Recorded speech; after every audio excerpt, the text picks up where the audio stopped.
been familiar with from the world, from his world, that was centuries and centuries after the flood, and so forth. So it's kind of fun if you recognize that and you see it, then some of those little things fall into place a little more richly for you.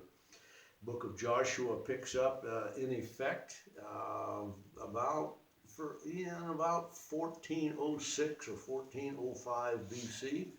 The Exodus can be dated at 1446 pretty accurately. And of course, then there was that unfortunate incident that very much factors into Joshua's life, where God had Moses send 12 spies into the promised land up at Kadesh Barnea. They'd only been out of Egypt for about 2 months, give or take, maybe 3 at the most. And they sent the 12 spies up there and came back and gave a public report of how easy it was going to be to waltz in and take the land, right? Is that what your Bible says? No, not so much. 10 of them said, this is impossible.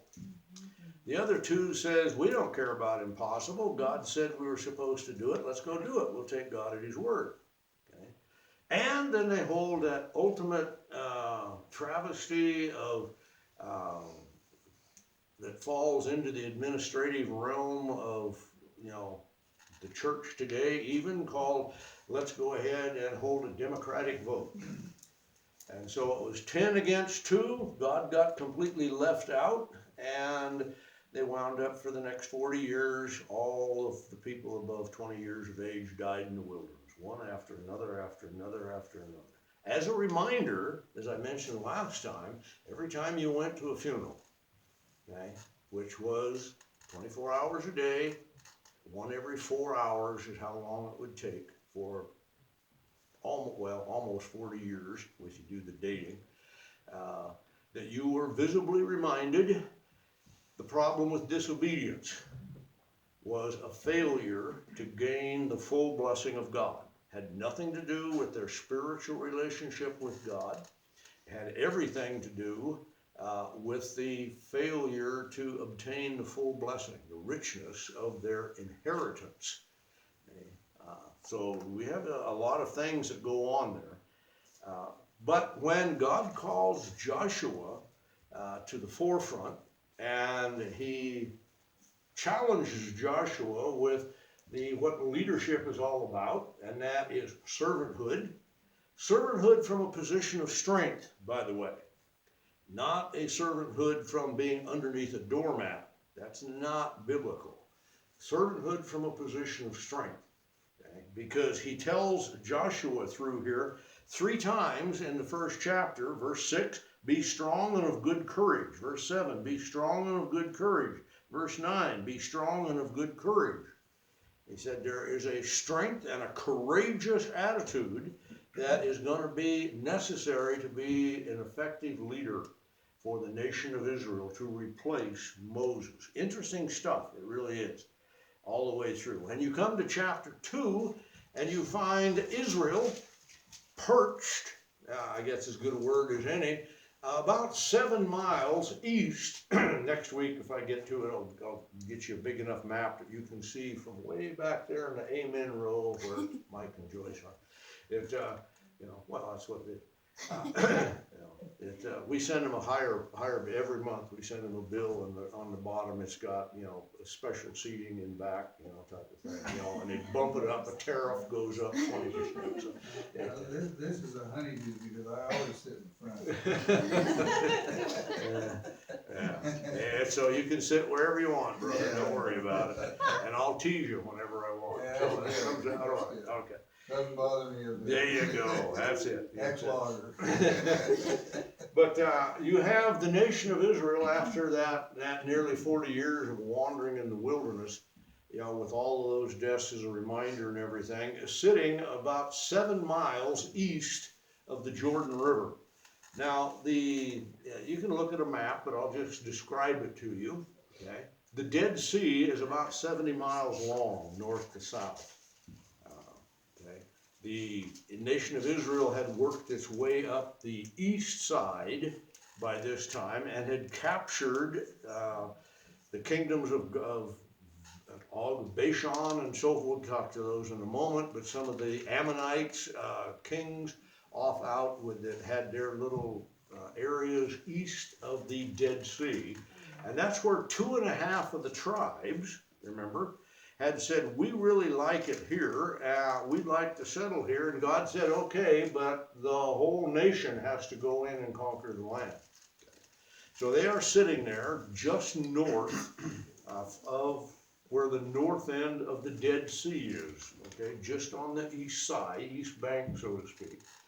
And now you have the actual conquest of the promised land that is the next feature event. Now, the actual thing doesn't start until the middle of chapter 5. We'll get there, but you have Joshua now in command militarily as well as in every other way as Moses' replacement. And the first thing he does is a good tactical military commander is he reverts back, if you want to call it reverting, to the same methodology that he as a young man had done 40 years before. He sends spies in to see what the situation is at Jericho. Okay? Jericho is worth noting. It was a walled, double, actually, as far as what we know from the archaeology, a double-walled city. I'll explain that as we go when we get to Rahab's housing arrangement. It was a double-walled city. Remember, in biblical times, the wall was the major defensive thing that any city, any group of people could possibly have. They didn't have to worry about, smart bombs. They didn't have to worry about cruise missiles. They didn't have to worry about warthogs, coming by, or B-52 strikes or anything else. They did have to worry about foot soldiers laying siege to the city and attacking at a ground level. So the wall was critical for the safety and security of the city. Okay.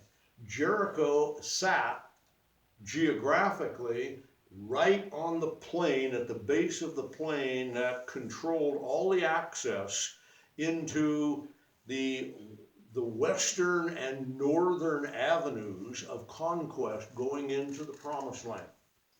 Okay. You did not want to leave an enemy like Jericho sitting unconquered behind you. It had to be taken militarily. There was no option to it. This is what faced Joshua. The first thing he did is send in not 12, and some people have asked, why 2? Well, because this is more of a clandestine type of thing. This is a secret mission, okay, that he does with these 2 guys. We have no idea who they were. They're never named. He sends them into the up around. They probably went north. It has been suggested there was a series of shallower area, some 7 or 8 miles north of where the army was camped. They then swam the river, somehow disguised themselves, apparently not that effective, because they were spotted right away, as we're going to find out when they got down to Jericho itself, and went down to see a couple of different things. How were the defenses looking? Okay, that was the military thing on its primary avenue. But then there was a second issue. Joshua told them, instructed them, find out what the heart of the people is.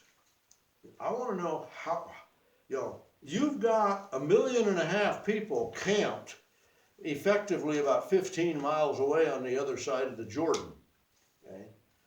The Jordan is at flood stage because it's that time of year, so it's not going to be really easy or even available to cross for a number of months. According to conventional thinking, we're going to find that God knew how to fix that little issue too. But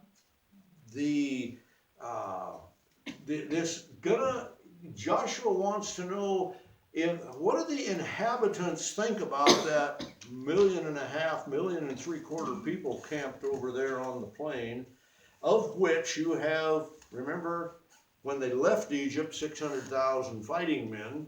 All of those people died, of course, but they were replaced by offspring that grew up and were now sitting there waiting to take the promised land. Well, we're going to find out some issues on that as we go. Okay, somebody read the very first verse of chapter 2 for us, and we'll just take off here, and there's some fun stuff here. And Joshua the son of Nun sent out of Shittim 2 men to spy secretly, saying, Go view the land, even Jericho. And they went, and came into a harlot's house named Rahab, and lodged there. Okay, cutting to the chase. You just wind up.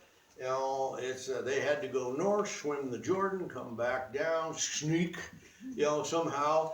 Probably went all the way around and probably came in through the west gate of Jericho to make them as much as possible appear that they weren't coming from anything that had to do with the Jordan River or the Israelite army.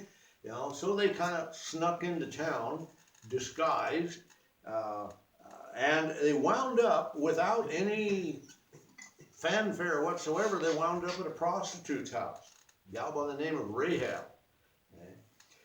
Some have tried over the years to downplay or redefine the terminology here. They're not comfortable with the nation of Israel having anything to do with a lady with an immoral trade, and so forth. We've been going through the Gospel of John, and you find that Jesus has a series of divine orchestrated appointments, didn't he? There's the wedding at Cana, for instance. Then there's the garden encounter with Nicodemus. Then he must needs go through Samaria, to talk. And then he just happened to wind up at Cana, when he needed to be there with the whole Capernaum Cana thing just this morning that we talked about. What you see is an orchestration with individuals that God chooses to exercise his grace to. Okay?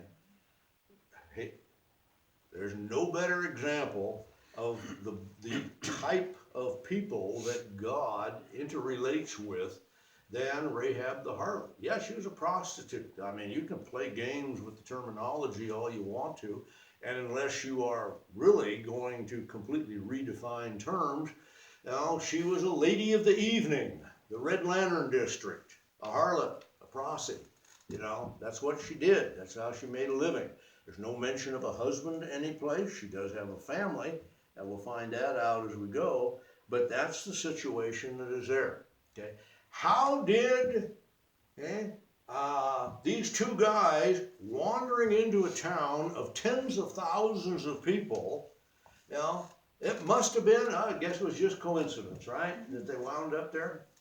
It was just, who knows? Hey, Harry, which way you want to go? Let's go down this street. Okay, we'll go down now. It's, which house you want to stop? No, we don't. No, it's, you read scripture and you find there's no such thing as coincidence. What you and I often call a chance encounter was no such thing. God had this orchestrated from before he ever spoke the world into existence. That he knew this gal and everything about her. He knew the circumstances. He knew what was going to happen. When you're omniscient and you're eternal, there's a lot of things that you know about that us as human beings don't, okay? So that's what we have. The stage is set, kind of an unlikely meeting between men who represent the nation of Israel with the Most High God, the God of the miraculous, the God of delivering, the God of the miracles in Egypt when Moses brought them out, parted the sea and everything else. Somebody pick up with verse 2 and read down through verse 7 for us. And it was told the king of Jericho, saying, Behold, there came men in hither tonight of the children of Israel to search out the country. And the king of Jericho sent unto Rahab, saying, Bring forth the men that are come to thee, which are entered into thine house, for they be come to search out all the country. And the woman took the 2 men and hid them, and said thus, There came men unto me, but I knew not whence they were. And it came to pass about the time of shutting of the gate, when it was dark, that the men went out. Whither the men went, I know not. Pursue after them quickly, for ye shall overtake them. But she had brought them up to the roof of the house, and hid them with the stalks of flax, which she had laid in order upon the roof. And the men pursued after them the way to Jordan unto the fords, and as soon as they which pursued after them were gone out, they shut the gate. Okay, thank you, Kristen. So, the first thing that occurs to me is, wasn't a very good disguise. You know, because in no time at all, the king of the city-state, you know, the head guy, the guy that ran the city, you know, you can call him Little King or whatever you want to call him, but that's what they called him in those days. The word got to him almost immediately. You get the impression that there's a couple of spies snuck into town. Okay. Mm-hmm. And in fact, they even knew where it went. Verse 2 talks about the men that have come in the night to the children of Israel to search out the country. They said they knew what was going on. Okay? Didn't fool anybody for very long, apparently.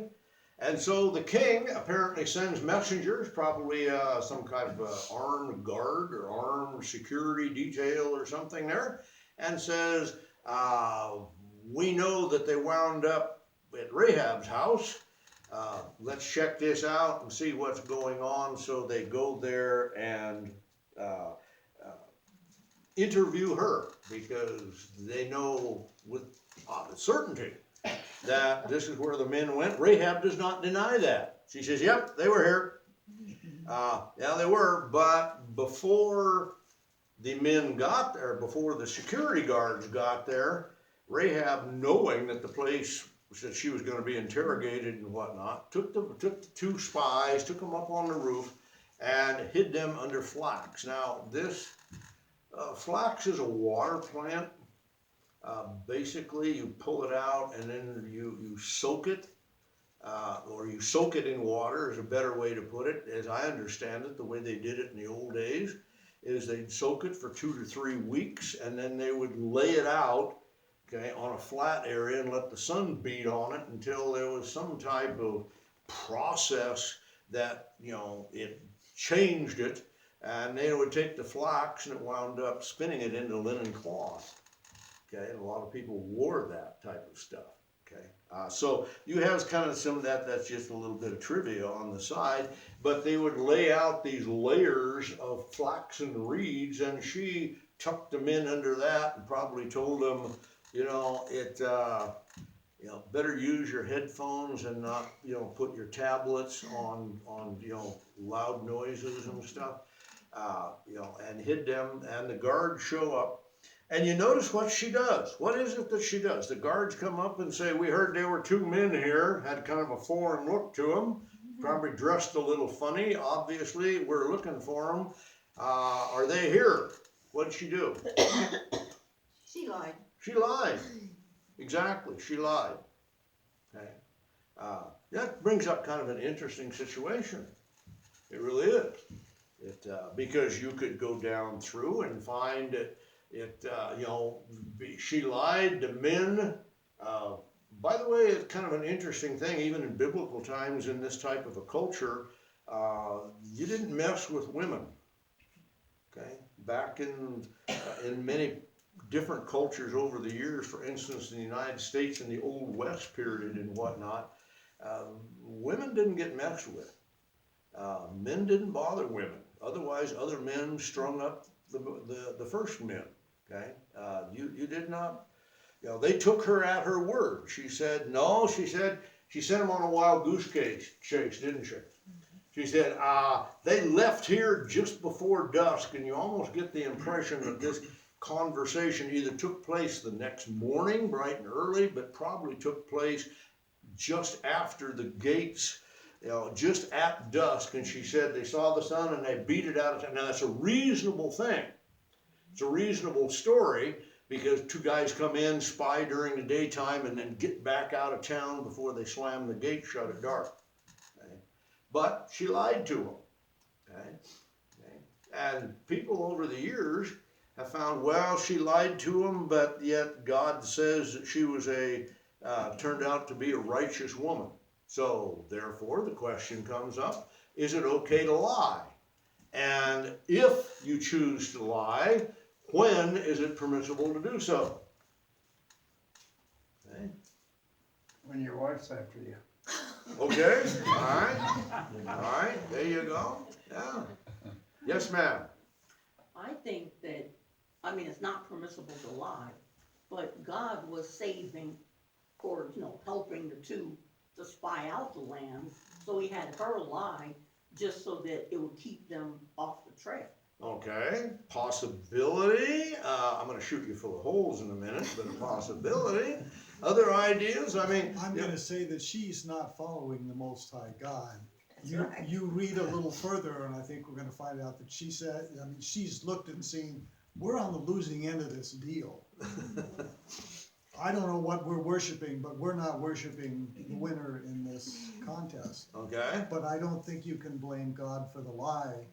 Yeah, I think. And there's an illustration that people who tell lies are not beyond redemption, Mhm. which is a good thing. Which is a since good that's thing, Everybody more. Because most of us pretty well at some point fit into that liar category. Yeah, I think. Laura, did you have your hand up? Well, also Bonhoeffer had a conversation about this as well when I was reading his book by Eric Metaxas.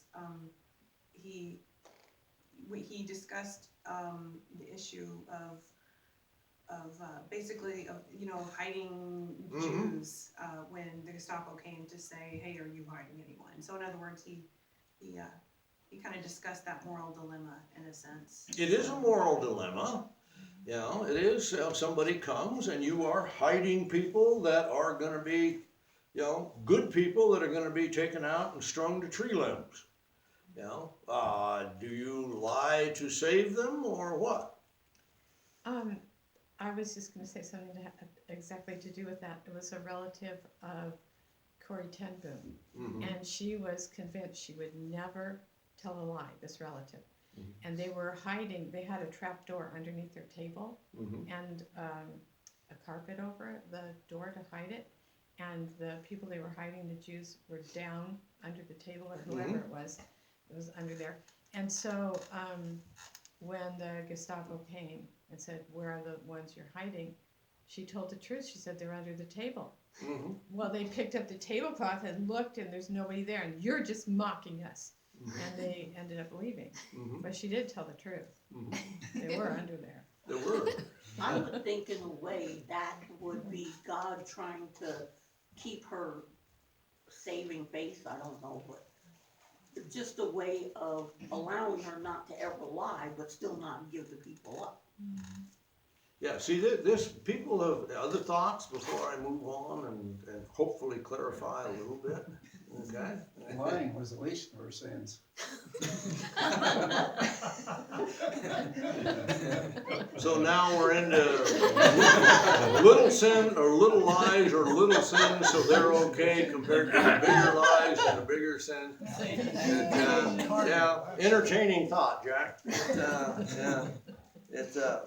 I'm going to read you a verse from Titus to give you a kind of a frame of reference here.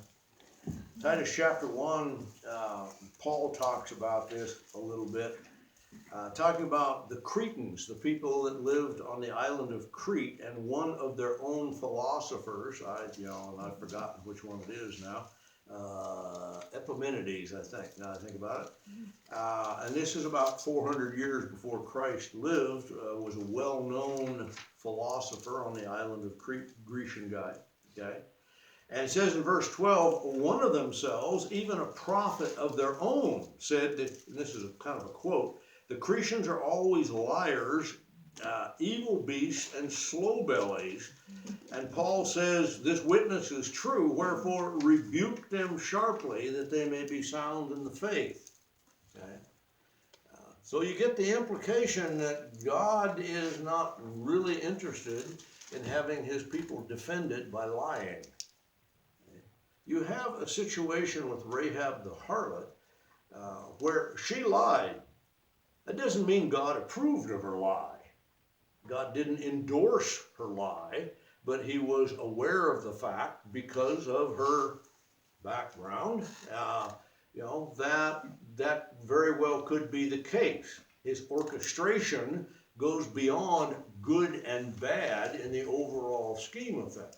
But just because God allowed her to lie doesn't mean he caused her to lie. On top of that, how many of you feel God needed her to lie in order for Jericho to be conquered? Oh, no hands?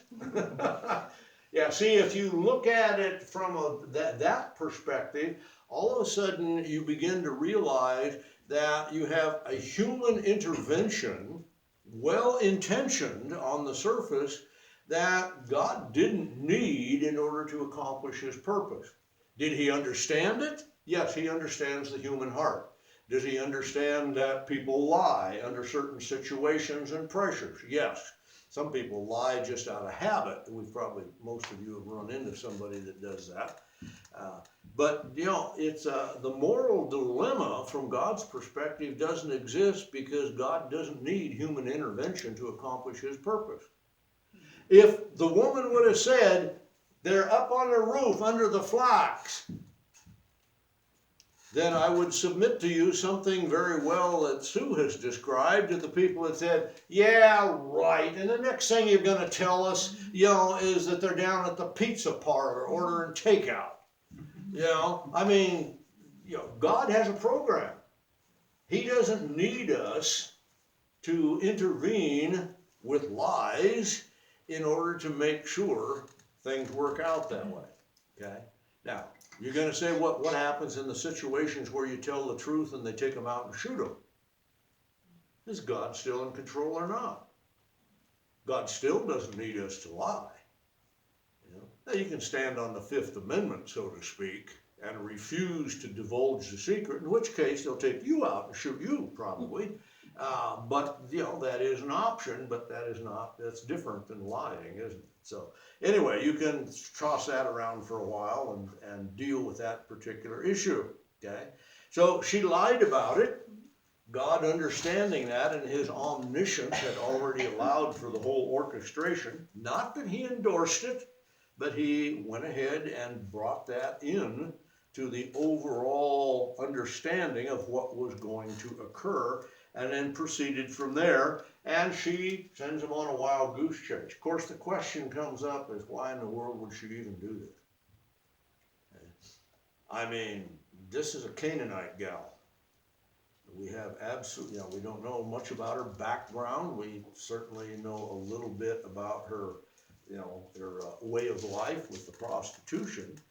And it says in verse 8, and before they laid down, she came unto them upon the roof. Now, this is we're going to go back a few minutes, or maybe an hour or two.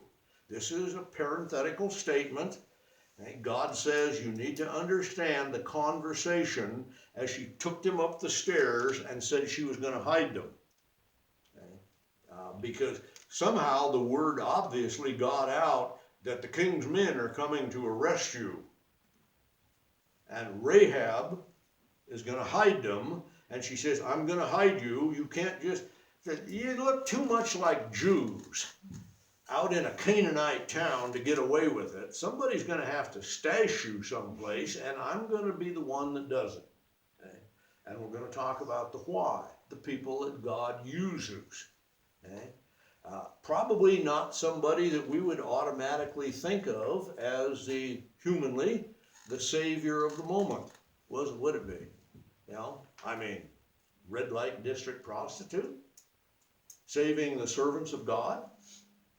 It's not something we would think of, maybe a knight in glistening armor with a big sword with flame shooting out of it or something. Yeah, but maybe not a prostitute. So this is going to help explain a little bit. Before the king's men get there, while she has taken them up onto the roof, she says to them, I know that the Lord has given you the land. What? You know what she just said? This is a done deal. No? She said, your God, the Lord, has given you Canaan, given you the promised land as your people. You know, wow, what a blunt, bold statement. You know, how did she know this? Well, read on, right? He says, and your terror has fallen upon us, that all the inhabitants of the land faint because of you. Remember what Joshua had sent these guys in to find out. In essence, he said, you know, and you read through the whole thing and plug it together, he said, I want to know their military defenses, and I want to know what their heart attitude is. If we attack them, what level of resistance are they going to offer? I mean, that's, you know, what's that? Okay. Somebody read Deuteronomy chapter 2, I think it's chapter 2, is that right? Yeah, Deuteronomy 2, verse 25. It's kind of plucked out in the middle, but we don't have time to do the whole thing. Deuteronomy chapter 2, verse 25. This day I will begin to put the dread of thee and the fear of thee upon the nations that are under the whole heaven, who shall hear report of thee, and shall tremble and be in anguish because of thee. Okay? This is part of what we call the Song of Moses. It's, of course, Deuteronomy's second law, second giving. This is part of what Moses describes that God had revealed to him when they came out across the Red Sea from Egypt. Okay? At this point in Joshua's time, 40 plus years before, God had told Moses that the people of Canaan are going to be scared to death of you, and I'm going to start that whole process by making their hearts tremble whenever the name Israel comes up. And we don't know all of the particulars on how he did that, but he says, I am going to begin to put the dread of you and the fear of you upon all the peoples under the entire heaven. They're going to hear about you, and they're going to start to shake in their boots. All right. Okay. Let's look at a couple others. Exodus 23. Go back a couple of books. Somebody find Exodus chapter 23, and someone read verse 27 for us. Same type of a thing, verse in the middle, but you'll get the idea. I will send my fear before you, and will destroy all the people to whom you shall come, and I will make all your enemies turn their backs to you. Okay? God was right in the middle of the process of doing a whole lot of public relations work. Okay? He was seeding, okay, the crop that would bear fruit, starting back with Moses, and that would bear fruit 40 plus years later when the Canaanites in Jericho, if you want to look at it this way, look across the river and see Israel circling their wagons over there, and they just start going, uh-oh, bad news. We're in for it now. Okay? If you read on down through in Joshua, you find this. We have heard, verse 10, we've heard how the Lord dried up the water of the Red Sea for you. Uh-oh. He said, if you've got a God that can do that kind of a miracle for your people, and your people sitting right across the river, it might get a little ugly here for us. It really is. And she goes on. And what you did unto the two kings of the Amorites that were on the other side of the Jordan, Sihon and Og, whom you utterly destroyed. You remember the 2.5 tribes that stayed over on the east side of the Dead Sea? That was the kingdom area of Sihon and Og. Okay? And Israel, you can go back and look through the previous, well, you got to get back into, I guess, Leviticus, I think, before you get there. And you will find that Israel just decimated them, okay? Which is kind of unusual, militarily speaking. Because you remember, they had that whole nation of 600,000 fighting men that came out of Egypt. One problem, they all died. You know? Now you got a replacement army that has no battle experience whatsoever. Now, maybe some of the people before they died passed on a little bit of training and so forth, but these people had no real, battle experience per se.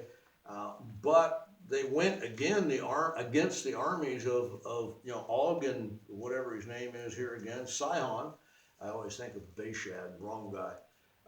And they just wiped him out because God gave them the victory, told them what to do and how to do it and when to do it, and they were obedient. Woof, leveled them. Okay? Pretty impressive stuff. This is in the thinking of Rahab.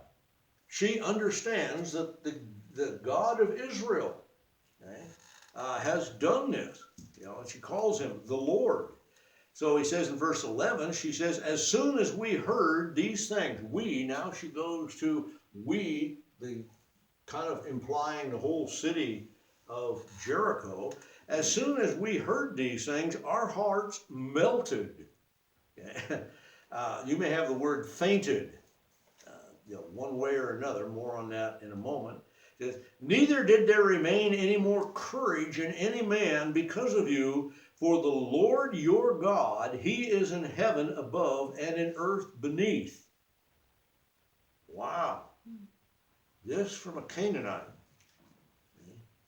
She says, man, when you came across the Red Sea 40 years ago, with all of the miracles of the God who sustained you, water flowing from the rock, manna and quail provided for you in those years, the word had got out there, okay? It's Twitter and Facebook had just blazed on the waves of the internet for 4 decades, about the God of Israel, and now he has brought them right across the river, and the inhabitants of Jericho are trembling in their boots. That's the picture that you have. If these guys can get back to Joshua and fill him in on the heart of the inhabitants, what a difference that's going to make militarily to any commander worth the name. So you get what's going on here from a human perspective. There's more, of course, to the story. Okay, somebody, if you would, pick up there with verse 12 and go ahead and read down through verse 21. It's like 9 or 10 verses, but it explains itself. Somebody read that. Now therefore, I pray you, swear unto me by the Lord, since I have showed you kindness, that you will also show kindness unto my father's house, and give me a true token, and that you will save alive my father and my mother and my brethren and my sisters, and all that they have, and deliver our lives from death. And the men answered her, our life for yours, if ye utter not this our business. And it shall be, when the Lord hath given us the land, that we will deal kindly and truly with thee. Then she let them down by a cord through the window, for her house was upon the town wall, and she dwelt upon the wall. And she said unto them, get you to the mountain, lest the pursuers meet you, and hide yourselves there 3 days, until the pursuers be returned, and afterward ye may go your way. And the men said unto her, we will be blameless of this thine oath which thou hast made us to swear. Behold, when we come into the land, thou shalt bind this line of scarlet thread in the window which thou didst let us down by. And thou shalt bring thy father and thy mother and thy brethren and all thy father's household home unto thee. And it shall be that whosoever shall go out of the doors of thy house into the street, his blood shall be upon his head, and we will be guiltless. And whosoever shall be with thee in the house, his blood shall be on our head, if any hand be upon him. And if thou utter this our business, then we will be quit of thine oath which thou hast made us to swear. Through what verse? Through verse 21, Tim, please. And she said, according unto your word, so be it. And she sent them away, and they departed, and she bound the scarlet line in the window. Okay. And verse 22 is almost a postscript. We'll talk about that. There's a couple of vignettes there that kind of help explain what we anticipate is going to occur in the succeeding chapters. Here you have a number of different things that somehow, or oftentimes, not somehow, but oftentimes we can sail by and not really see what's going on. The basic story, I think, is clear to all of us. There is a covenant that is now entered into. The king's men are off on their wild goose chase. The men have come down from the rooftop, and there is now an arrangement in this dialogue between Rahab and the two spies about what's going to occur next. It tells us in verse 12, this is Rahab speaking. Now there, I pray you, swear to me. Now, he's not talking about profanities. She's talking about taking an oath, making a covenant. Okay? Swear to me by the Lord. That's interesting that a Canaanite would do that, okay, but you can go a lot of directions. Since I have showed you kindness, that you will also show kindness to my father's house. And by the way, I need a token of that covenant. Now, the word kindness, anybody got a different word than kindness? No, it's probably all kindness. The word is hesed, okay, in the Hebrew language. It's used 250, 275 times in the Old Testament. It talks about the faithfulness of a covenant relationship. Okay? The covenant-keeping God is basically a Hesed God. Okay? One of the names of God, the Old Testament, in the Old Testament arrangement. It is means the faithfulness of the ones entering into the contract, into the covenant, into the agreement. And it's based upon a desire to show kindness, to provide the best for the party of the second part. And so what she's asking for here is, on the basis of the Lord, I have showed you a kindness, and now that same Hesed type of kindness I would like to see in response. Okay, this woman, wherever she got her background information, understands that the city of Jericho militarily has to fall. And that the nation of Israel is going to roll right over the top of it in the pretty near future. She recognizes the emotional tone and makeup of the city as part of what God has put into place now for decades about Israel taking the promised land. So it's a fun thing to see. And she requests at this point, in this covenant-keeping relationship, she makes a request. He said, here's the price for me hiding you. Here's the covenant. There's something in it for you. I hide you. I keep you safe. I get you out of town safe. And when Israel's army comes in here, I want you to keep me safe. So there is a covenant relationship. It's formal as you can get in Old Testament times. Outside of the blood covenant that you see here and there. And that verse 13, that you will save alive my father, my mother, again, remember no mention of a husband, and my brethren and my sisters. She had brothers and sisters, apparently still a father and mother alive, and all that they have, and deliver our lives from death. Okay. Yes, ma'am. Well, seeing all these deals, she is a businesswoman. Well, yeah, I mean, yeah, in effect, yeah, it's a valid, I think, observation. You know, she is saying, okay, you know, how does this shake out? You know, when I do you, if you scratch my back, I scratch yours. You know, within the realm of that. But again, it's rather a fascinating thing that she recognizes the Lord God of Israel. So, yeah, Jack. Is it possible that she, you know, they had in those days that God could given her a vision or a dream or something? Well, it is possible, but we don't know. The scriptures never record any such thing, so we would be nothing but more than speculating.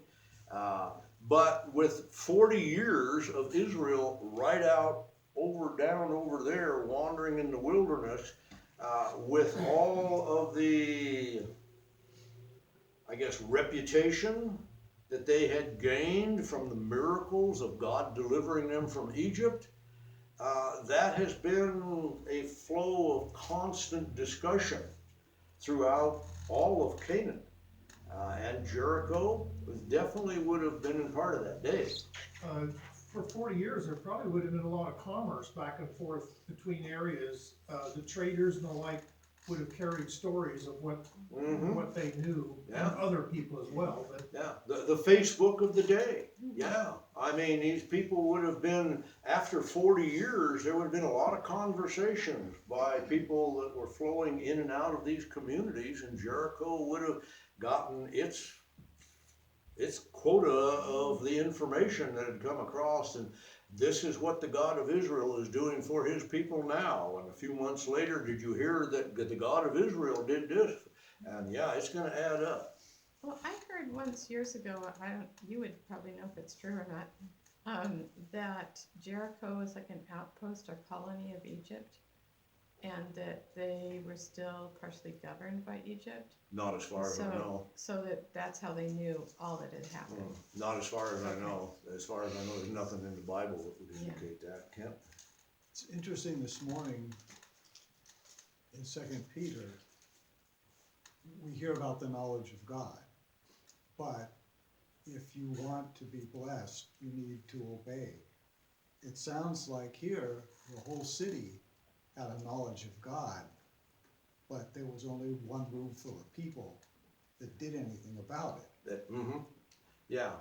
It's so just head knowledge in and of itself doesn't necessarily connect to faith, does it? Apparently not. Apparently not. Yeah. But yet we see God's, through his messengers, making this hesed arrangement, this covenant keeping faithfulness arrangement that's there, because a woman did exercise faith, at the level that she had been exposed to. And we don't know all of the background. It just leaves us hanging there in midair, so to speak. Somebody read Hebrews chapter 11, verse 31. You could do a whole series on some of this stuff. But Face Hall of Fame. Okay, yeah, Hebrews 11, verse 31 should be the one about Rahab. By faith, the prostitute Rahab, because she welcomed the spies, was not killed with those who were disobedient. Okay. Notice what it says there.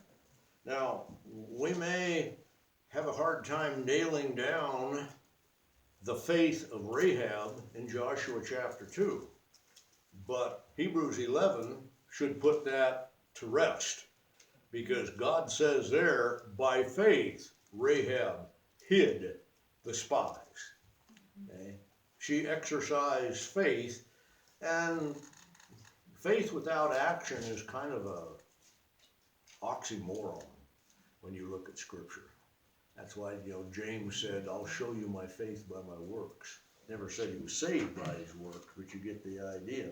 Okay? Wow, this is a real case where faith without works is dead. Is dead, yeah, literal type of thing, yeah, for a whole lot of people probably, especially the two, huh? But, so she enters into a contractual agreement, a hesed agreement, with these two spies that she is hiding on the roof. And this is going on, this agreement type of thing is going on, okay, probably before she ever hid them, or during the time of her hiding. And so you get kind of a idea of the chronology, and then she gets them off the roof in a moment. So she says, I'd like to have me and my household saved when Israel comes in and demolishes the place. Yeah, reasonable thing.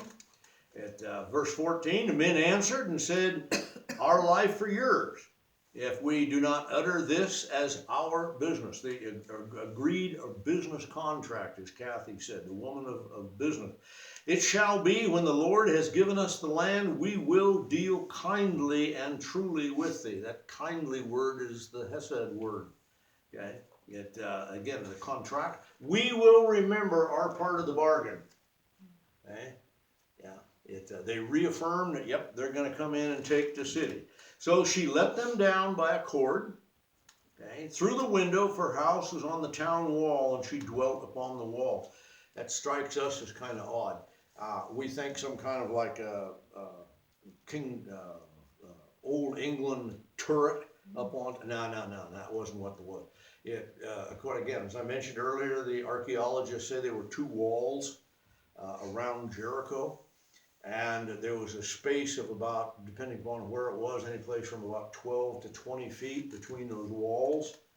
Well, because housing was, you know, a little cramped in the city, people, industrious people began thinking, you know, if we took some nice heavy beams and dropped them down in between, we've got two walls for a house already in place. We can drop some floor joists in that puppy, put a floor on it and build a little house in between those two walls, and then we can whip out our hammer and chisel and we'll have a desert view right out, because we're up in the air on the, that's pretty much exactly what Rahab's house seemed to be. And so she let them out through the window and let them down, and he says, her advice in verse 16, go to the mountain, the pursuers, that way they won't get there. Now, from the Old Testament side of Jericho, it's about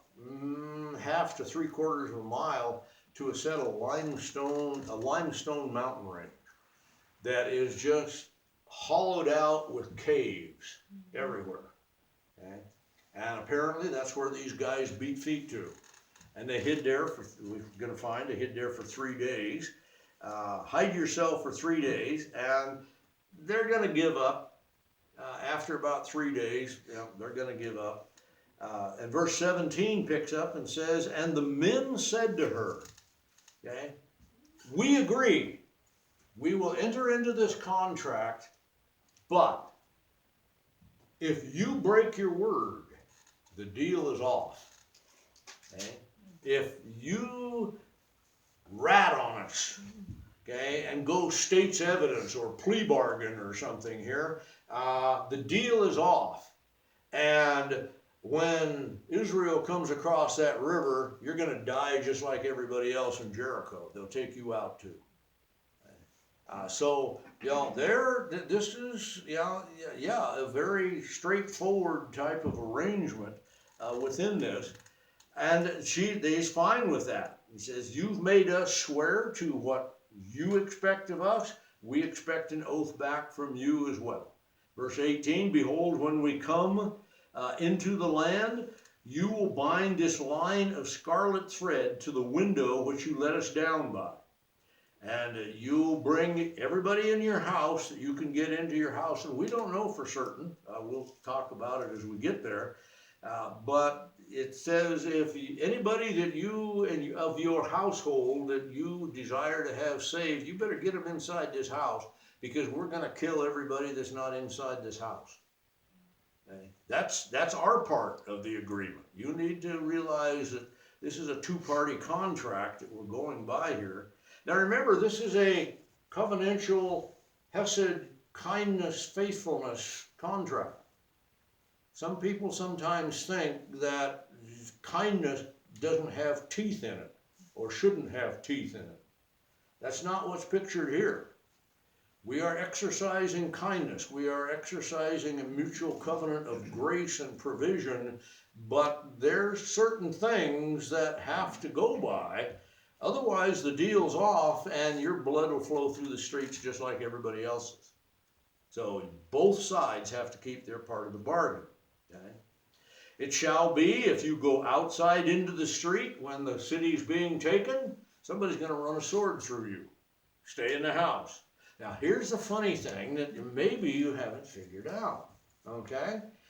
How was Jericho taken? Okay? M60 tanks, right? It A-10 Warthogs, smart cruise missiles, smart missiles? No. It's a rather unconventional type of tactic, wasn't it? It was only used once, by the way, in the whole history of the world.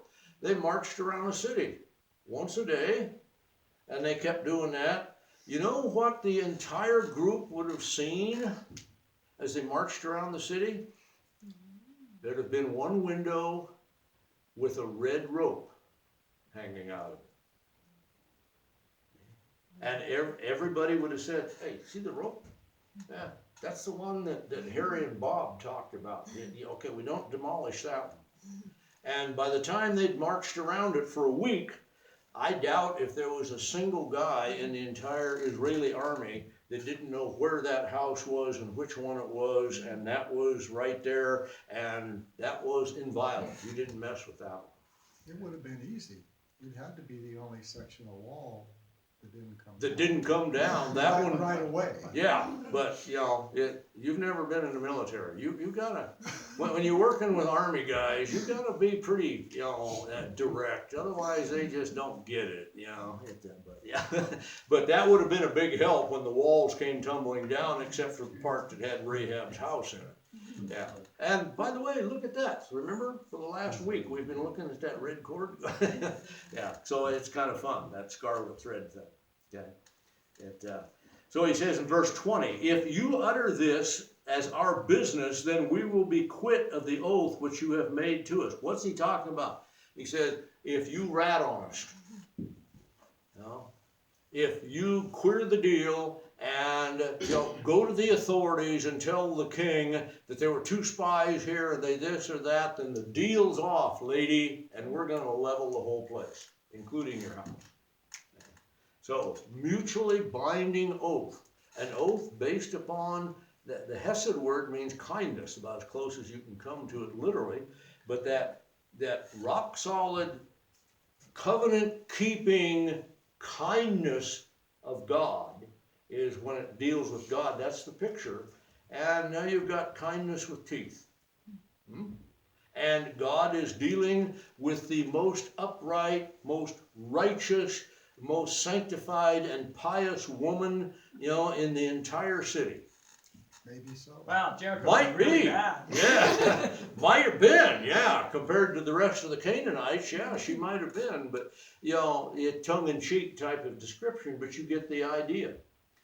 God wasn't overwhelmed with her background or her lifestyle. Did he approve of it? No, I don't think so, any more than he approved of her lying. Nor did he need her lies. But God uses all kinds of people, doesn't he? Okay? More on that in just a moment as we close here. Okay? So it says, they departed, she bound the scarlet line in the window.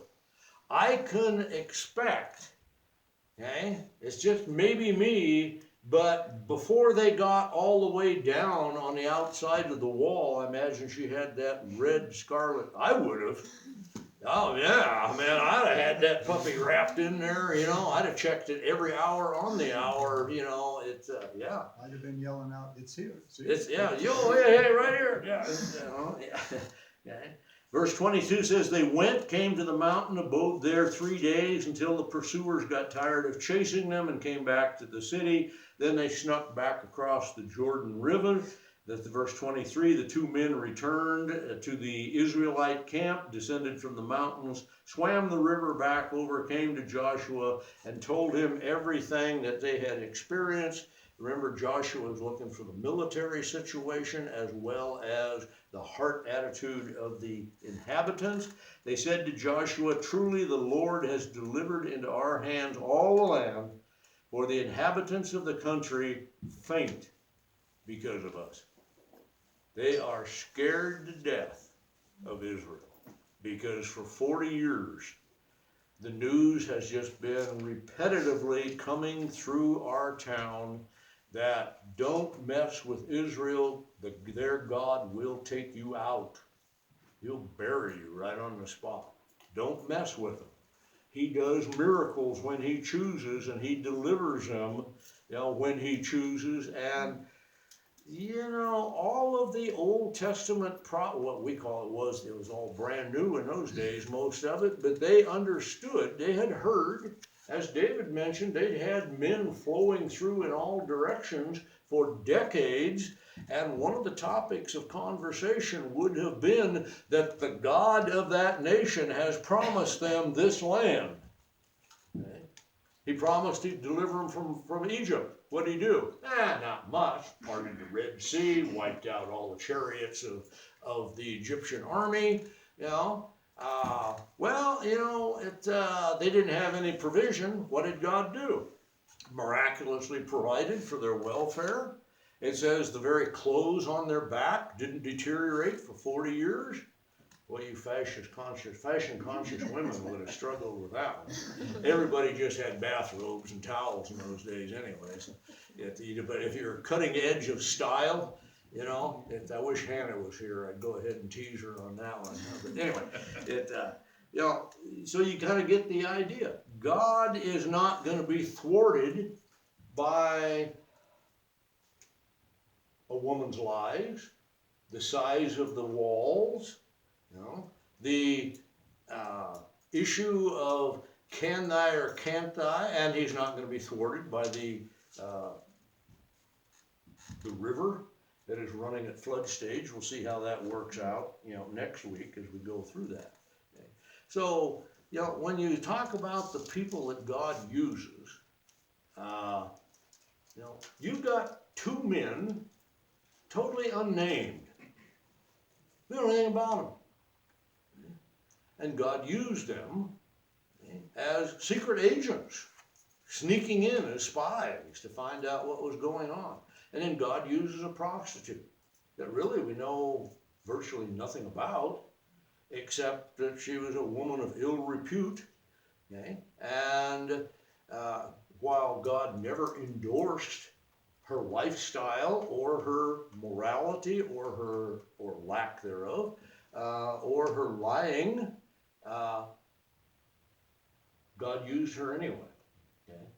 And you find here some very strong proclamations of faith in the God of Israel that we will develop as we go on through the book when we talk more about Rahab in the time to come. Yeah. Well, the two men couldn't have known how God was going to take the city.